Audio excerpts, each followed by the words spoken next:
Welcome. Here I will show you how to make an infinitely repeating background. Whether or not you want just it to move behind your player, or you want it to move by itself top down or in other directions. I've prepared a simple scene looking like this. At the root we've got a node to the main, we've got a character to the that will be simulating a player.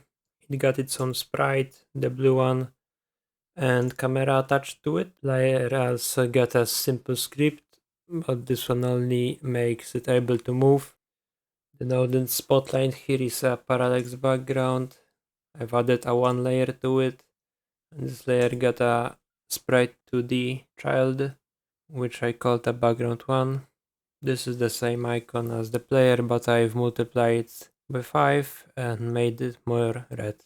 Now if we run it, looks like this, normal background, nothing is moving. If we wanted to repeat, we go to the parallax layer options. Here we've got the mirroring parameter. If it's equal to 0, then it is not repeating, and the second paragraph in the description is important. It says that it only repeats itself twice. From this, we can assume that our background should be of the size of our viewport. So what do we see? Or there should be multiple layers repeating. If we go check real quick our project, we'll see that our view window is of the size of 1152 by 648, and our sprite is 128 by 128. So this multiplied by 5 is 640 if I remember. Yes, so it will be probably a little bit too small. So mirroring parameter, let's imagine that you're making a platformer 2D moving right and left only game. If we set to 100 for example, you will see a little bit repeating. I'll increase it even more, it will automatically move, and if I set it to the 5 times the size of the sprite, so 640, and we'll try to run it, it will not be perfect. While going right, it will look weird, while going left, it will also look weird. As far as I can know, there are two solutions to this. One is setting on whichever node you prefer. So either sprite, layer, or background, so all the layers. It will depend on the thing you're doing. Setting here either an offset if you don't have it scaled, because if you've got it scaled, if you've got it scaled, I will show. Here when we're moving, it seems like the error is around half of the sprite size, as you can see. Now the half of the sprite is starting to disappear, and the second one shows up, and when we go here and we pass the half, the sprite that we're moving on also disappears. So if we set it even to the half of the sprite, it will move much more. So here I will simply set a position a little bit to the half of the sprite. I'm doing this on the sprite, but you don't have to do it where you want it. And I assume that this is because of the scaling, so I set the position to the half of the sprite, and now when we run it, we've got it a little bit better. It doesn't seem to be jittering so much, but we still got the blank background, and this is, in my opinion, because of as I've said, it's only repeating itself twice, so the background sprite is too small. And now the solution will make it of the size of the camera, or our viewport, whatever you want to call it. The camera 2D is this pink thing, and the viewport is this purple thing. So it will go and for now reset the position, and I will do it manually, but you should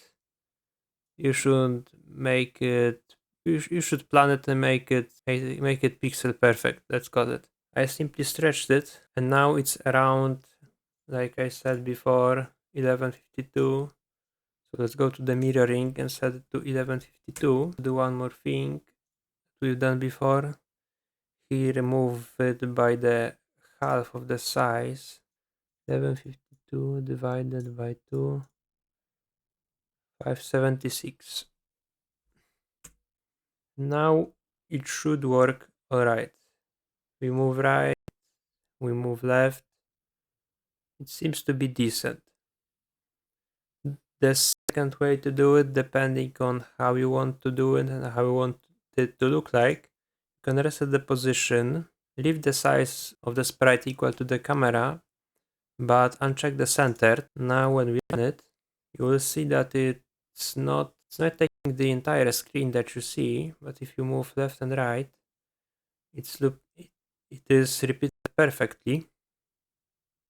So if you've got something weird going on, you can suspect the centered option that is messing, and here you can go into mirroring and not only mirror the X but also mirror the Y, and here do it simply by 640, because the 640 we've got a Y scale equal to 5, and 5 times 128 is 640. Now when we run it, we also got it repeated very nicely, but it's not centered. You can see halves of the sprites. You can also simply make a position offset in here, and it should look the same as the previous option if I move right and left, but when I move top, the mirroring will have a problem in here.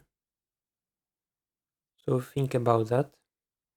You may be thinking, why does it even work? So that even while having our player in the position equal to 0 and our parallax background here, we've got it following the camera. Why does it work like this? It's because the parallax background inherits the canvas node, as you can see, so it follows the camera. Now if you want to know how to make it move, simply visit parallax background documentation, and here in the description we can see that each layer can move by changing its motion offset, or if you're not using camera, then simply use the scroll offset. I'll be using a camera, so I'll attach a very crude script to my background.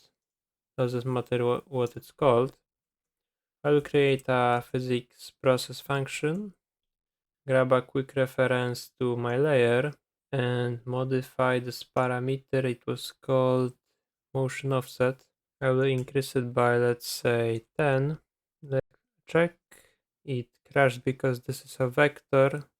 Let's assume that we want to move it top down.